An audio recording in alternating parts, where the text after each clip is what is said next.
Well, first of all, he was a bit naughty boy. Where he was racing, it sometimes was very aggressive. After Senna in '93, he didn't test so much. He didn't want to test so much. And the Michael Andretti, always after the Grand Prix, he flew back to USA. So I was doing all the testing and testing and testing.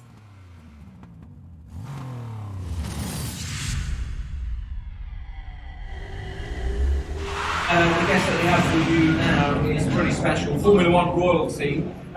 More people have walked on the surface of the moon than won back-to-back Formula One Drivers' World Championships.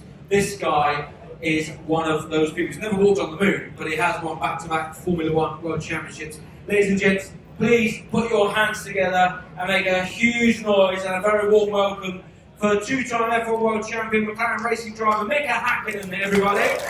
Woo! Hey, come on down, Mika. Oh, look at that. Yeah, we're going to talk about this in just a moment. How are you, sir? Good to see you. Angie? Keeping well? What a welcome. Thank you so much. It's good to be here. It's just a great event, isn't it? The Festival of Speed. It is. And again, I have experienced this event many times, and it's nice to be in a sunny England.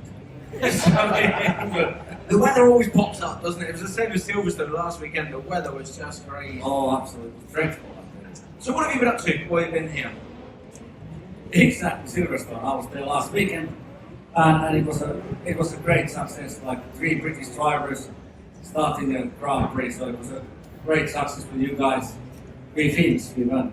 We were back. I think I should go back to racing. Maybe you should. Yes. Who fancies that? Mika Häkkinen back in a Formula One car. Yeah! Pretty popular. I've been at my 6-pack first organizer. We just finished lunch, a little bit full up. Mika, talking about back to racing, let's go back to your, the beginning of your story with McLaren. So it was kind of, you joined the team halfway through the '93 season, didn't you? Can you tell us about that? Yeah, I had a great experiences in Formula One. First of all, I started with the Team Lotus '91 and racing '92 with Team Lotus. Before that, I was in F3 in West Surrey Racing, and then before that with the Love Motorsport in Vauxhall Lotus, and then so it was amazing to join the McLaren team. First of all, to really see the professionalism what people have and the attitude towards the motor racing. It was not anymore hobby when I went to McLaren, looking at the people who worked with the car. They were absolutely so motivated. They wanted to win, and they were taking the whole journey extremely seriously. And before that, the other teams when I was racing, they weren't that serious. And I couldn't understand that. If you want to win, you first of all, if you want to win, you get the thing. But if you want to win, you really have to take it seriously, and you have to work like a teamwork, and then you can make a success. And that's what I recognize in McLaren, that when people are serious, they want to win, and they work like a team.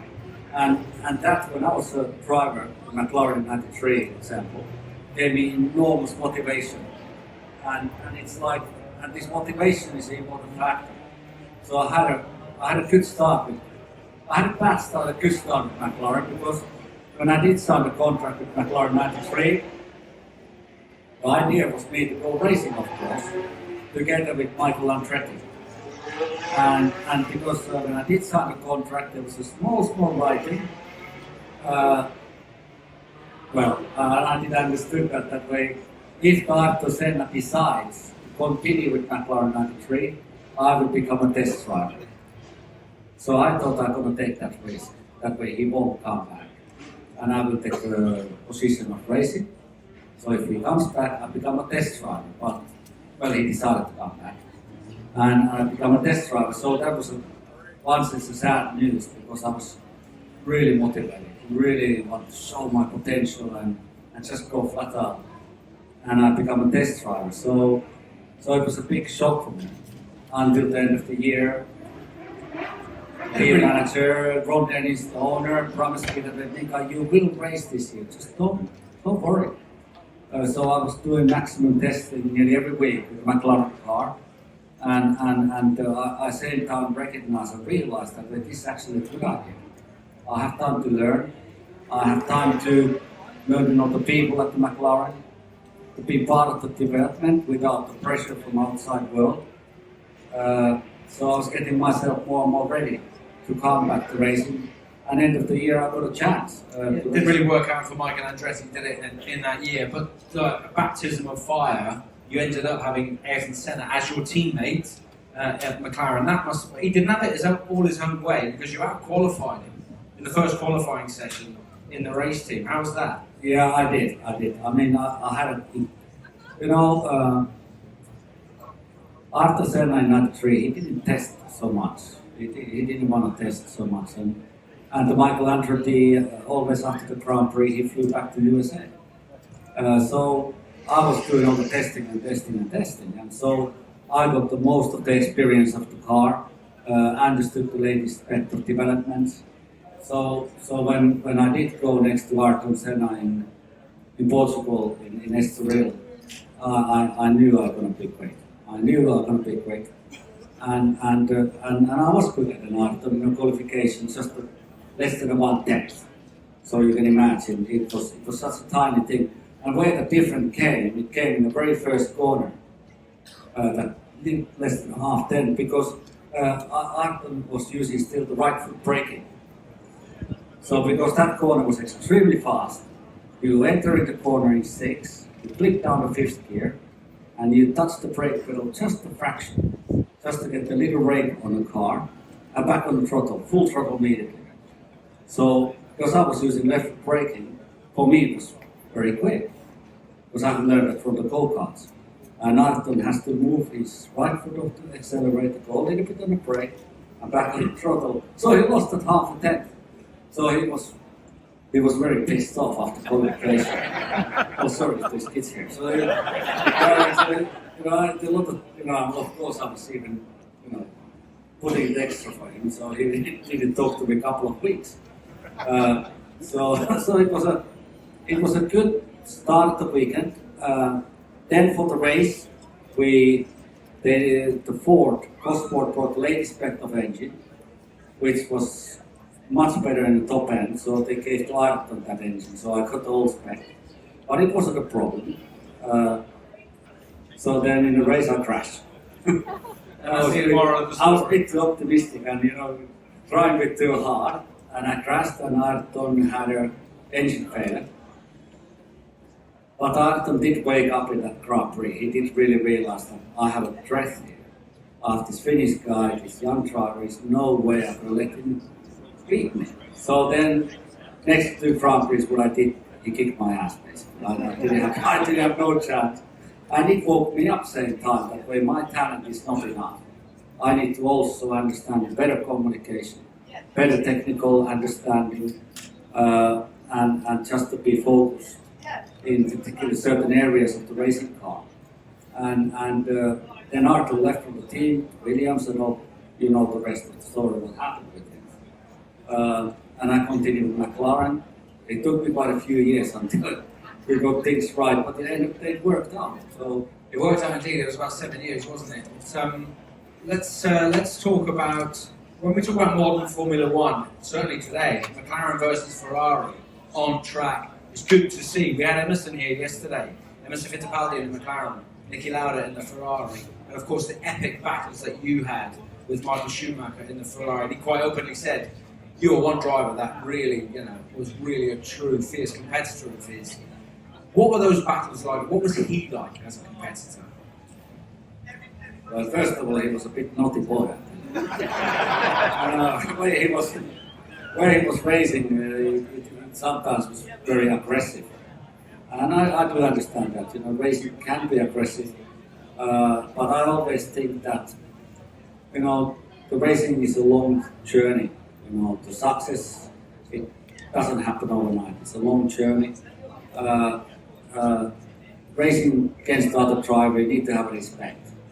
Because we are humans, and the racing, the time what you are spending the racing time is such a short time. So all the time outside is 80%. You know, all the rest is just, you know, sitting in a racing car. So in that time, that way, when you're racing out there and you want to push somebody off the track, I don't think that's a good idea. You know, you need to have respect for the drivers. You can race hard and you can play all kinds of tricks what you have learned to keep the other driver behind you, but not doing in a way that they can cause accident. And Michael was quite hard in that sometimes. And I had a word with him, of course, quite a few times about it, and he just said to me, "It's racing." And I did explain to him, look, you know, when we go 200 miles per hour, you don't push me off the track. But anyway, he was still a great racing driver. We had some incredible racing situations together, and I was happy to see him on mirrors, to be honest. That was the best thing. But yeah, we had a good time. Yeah, it was some incredible racing. And Mika, let's talk about the McLaren Automotive story, because you are obviously a former McLaren racing driver. You're also a customer of McLaren Automotive. You're the proud owner of one of these, a Senna, proud owner of a P1, and you've also been very lucky to have the Monaco street circuit to yourself in a P1. What's it like driving that car around that circuit? Well, yes, my car, P1. It's a prototype. There's 7 made in the world. And a couple of years ago, I had a chance to make a promotional drive, like promo drive, on Saturday morning on Turin Grand Prix and also Sunday morning. And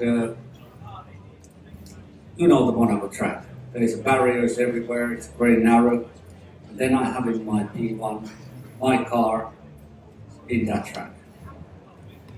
I asked insurance company that they can insurance, you know, something happens. And they told me that, I think they said to me that if you crash the car to minimum, what is it, 100,000, something crazy. So what I try to say here, because my car, of course, I don't want to go absolutely flat out. So when I started from the start finish line accelerating, of course, what a mega feeling, I tell you. 1,000 horsepower, you know, P1 McLaren. I was just going flat out, of course. It was quite amazing. But there was maybe one place where I was a little bit careful. It was in a tunnel in Monaco, because there's a really fast right-hander. And I was looking at the miles per hour. I said, oh my God, it's getting a bit too fast now. And because Formula 1 car, that corner is flat in a tunnel. And in my time, it was flat, just flat. You know, you need to take a perfect line, and you can just go around the corner. But P1, you can't do it flat. So you have to lift a little bit, and it's quite a tricky corner. But it was an amazing experience, I tell you. And it stayed in one piece, yes. Furthermore, good. Furthermore, in terms of experience, earlier on, you've driven a pretty unique Solus GT, McLaren Solus GT up the hill. It's not this one, but it's basically been painted like your livery from the championship winning year. What's that? 5.2 litre V10 up the hill here. How much fun? Definitely, it sounds incredible. First of all, the work what the designers have done, the quality of the work of the car is just remarkable. You know, McLaren contacted me just a couple of weeks ago, and that way we need to do the seat fitting and what that means for me, seat fitting. That way they really, I mean, there's like no seat at all, and they're really molding the seat, especially for me. And I was thinking it's really rough inside, like a racing car. So when I came here this morning earlier and they said we're going to do the seat fitting, I looked at the inside in the car and it was amazing. I mean, the quality work what they have done, it's just incredible. So it has, of course, a beautiful seat and all the instruments. You know, it's just wow. I mean, I'm sure most of you have seen the car here, and it's just. And if you haven't, I recommend to go have a look. Yeah, and as you say, it sounds. And it's quick, very fast. I mean, I did the probe earlier today, and it had got a traction control on, so it was easy to go flat, and it was a good feeling. Do you know any other way apart from flat out? No, I don't. No, I know you don't. Let's talk, just to finish off, Mika, the McLaren Formula 1 team. We've seen a massive resurgence in the team, kind of from Austria last year. Things are looking good. They're fighting at the sharp end of the grid. You know, you're still involved with the team on some level. Andrea's here today. You know, his leadership style, the team seems to be in a very good place, doesn't it? Yeah, the consistency is always a key point. You know, and if you see the teams who are one race they're very good, and then next race they drop down here, that's the worst thing that can happen to the racing team, because it really explains that the team don't understand what's wrong with the car.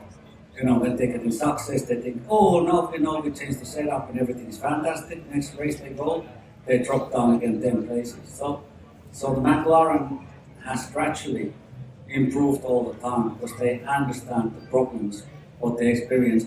I mean, the racing car has always problems, and I'm talking about just the balance of the car.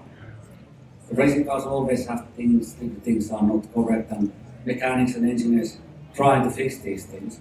But for the driver, there's always some balance issue. And why the driver is experiencing that? Because every time when the car gets better, the driver drives faster. When the driver drives faster, you find a new problem. So the developing a car, to finding this best possible balance, the team needs to understand first how they do that. And McLaren is incredible what they have invested money for the wind tunnel, the new tools to making quality parts in a racing car. They have incredible people, the different sectors, the teams, great engineers, girls and boys, who are very qualified and they understand what they do. And that's why they can do success. And of course they have great drivers, and that's what it is. And I can see only that way they can only get better, constantly get better. So I expected them to fight from the championship. What, next year maybe? And now it's getting a bit difficult, of course, because Max is still performing still. I'm saying still because Max is there alone. You know, Sergio Perez is not helping him at all. So the one guy cannot develop the car. You need two. You need even two different character driving styles. You need different type of communication and focus. The driver needs to focus different areas. So one driver is not enough. So I think that in long term the performance of the Red Bull, it has to go down. And this is the opportunity, of course, to McLaren to continue increasing their performance. So anything can happen still this year, but it's going to be difficult. Well, speak a bit quietly. Red Bull are just around the corner, and Sergio Perez is around the corner. So that's okay. You don't care, do you? All right, thank you. Good stuff. Mika, we know you've got to go because you've got to check in with two of your children are racing this weekend in Italy. So they've qualified. He didn't want to check the qualifying results before he came on stage because he may have been in a bad mood if it wasn't going right. So we're going to have to say goodbye to Mika now. So you've got another run up the hill a little bit later on. In 2 words, what's the best way to get from bottom to top? A flat tart, of course. Yeah! That's very fun. Mika Häkkinen, ladies and gentlemen. Thank you very much, Mika. Always a pleasure. Thank you. Okay, just we'll be back at 4 o'clock with another.